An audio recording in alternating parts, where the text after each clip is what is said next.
최근 부동산 허위 매물로 인한 소비자 피해가 크게 늘고 있습니다. 올해 상반기 부동산 허위 매물 신고 건수가 지난해보다 2배 넘게 증가한 것으로 나타났는데요. 매물 가격을 실제보다 높게 혹은 낮게 표시하거나 이미 거래가 끝난 매물의 광고를 내리지 않는 경우도 많았습니다. 송승현 부동산연구소 소장 모시고 관련 이야기 나눠보겠습니다. 소장님 안녕하세요. 네, 안녕하세요.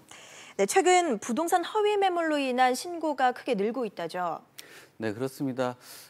최근에 부동산이 좀 호황이 많았다 보니까 아무래도 중개업을 하시는 종사자도 많이 늘었을 거고요. 그만큼 광고도 많이 게재를 했고 또 그 안에서 경쟁이 많이 일어났기 때문에 이런 허위 매물들이 많이 증가하지 않았나라고 그렇게 생각을 하고 있는데요. 그 부동산 허위 매물 신고 그 제재라든지 신고 건수 추이를 한번 살펴보면은 2017년 상반기 신고 건수가 17,824건, 그다음 하반기가 21,445건으로 나와 있는데요. 2018년 지금 상반기만 봐도 이 부분에 대해서 뛰어넘는 그런 수치로 나타나고 있습니다. 그만큼 지금 상당히 지금 신고되는 건수가 많이 지금 늘어나고 있는 그런 상황이고요. 지금 나와 있는 내용처럼 1,392곳 이 중개업소에 대한 광고도 현재 상당히 많이 제한이 되어 있습니다.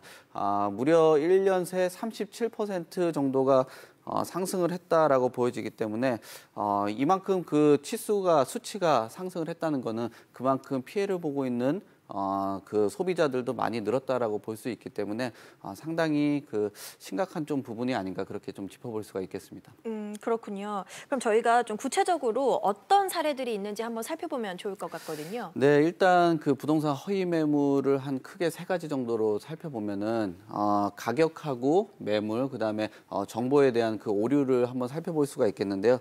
가격을 보시면은 사실 월세를 사는 부분에 있어서는 임대료에 대해서 굉장히 예민한 부분입니다. 그러나 월세를 좀 낮게 책정을 하고 관리비 명목으로 금액을 책정을 합니다. 그래서 막상 가면은 월세랑 관리비를 합하면은 상당히 월세, 내가 지출하는 부분이 상당히 높은 그런 부분이 있고요.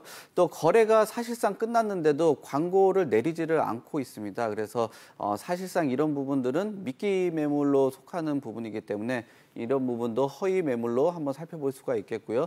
또 최근에 젊은 부분들은 옵션이라든지 인테리어 부분에 대해서 굉장히 예민한데요. 이런 부분도 상세 정보 등을 정확하게 기재를 않는 부분들, 이런 부분들을 허위 매물 유형이라고 좀 볼 수가 있겠습니다. 그렇군요.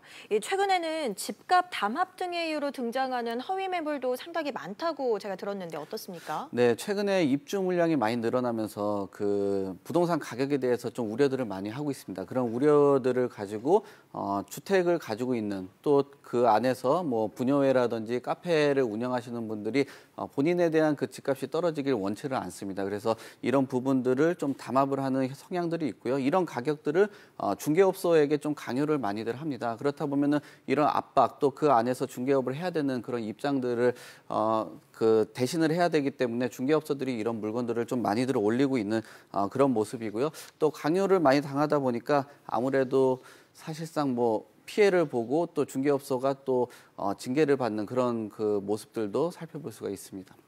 그렇군요.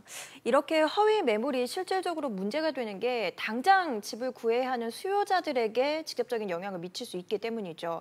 보증금이나 월세 등을 지금보다 훨씬 비싼 가격을 주고 구매해야 할 수 있는 상황도 되고요. 실제 계약을 하지 않더라도 잘못된 정보를 수집해서 판단을 하게 되니까 이 부분 역시 상당한 문제가 될 것 같거든요. 그렇죠. 보통 중개업소들이 이제 일요일 날 또 쉬는 경우도 있고 또 집을 보려고 하면은 날짜를 맞춰야 되는데 또 세입자하고 시간도 맞춰야 되기 때문에 이런 시간을 내서 방문을 했는데 허위 매물이라고 하면은 상당히 마음적으로도 좀 불쾌할 겁니다. 거기에다가 또 내용들을 제시를 했는데 본인이 생각했던 계획된 금액들이 있을 거예요. 그러나 이런 금액적인 부분들도 차질이 있기 때문에 시간하고 노력 이런 부분에다가 또 부동산 시장에 대한 상당히 좀 불안감이라든지 아니면은 좀 의구심들을 좀 많이 계속적으로 가지고 갈 수 없는 그런 상황이기 때문에 이런 허위 매물들이 좀 주는 게 좋지 않나 그렇게 보고 있습니다. 어쨌든 뭔가 이렇게 확실한 대책 혹은 규제, 제재가 필요할 것 같은데 현재 허위 매물에 대한 처벌 어떻게 이루어지고 있습니까? 네, 지금 내용들을 보면은 강도가 사실 그렇게 높지는 않아요. 내용들 한번 살펴보니까 온라인 부동산 매물 광고 그 자유 규약에 따라서 여러 가지 뭐 시정이라든지 경고 그 정도로만 지금 나와 있는 그런 모습들이고요.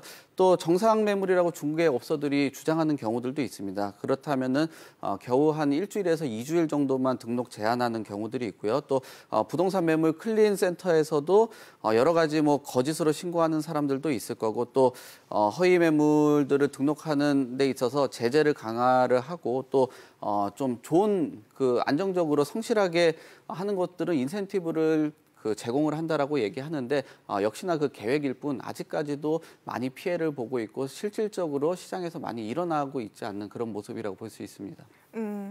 제가 생각했을 때는 처벌 수위가 앞으로 좀 더 강화돼야 하지 않을까라는 생각이 들거든요.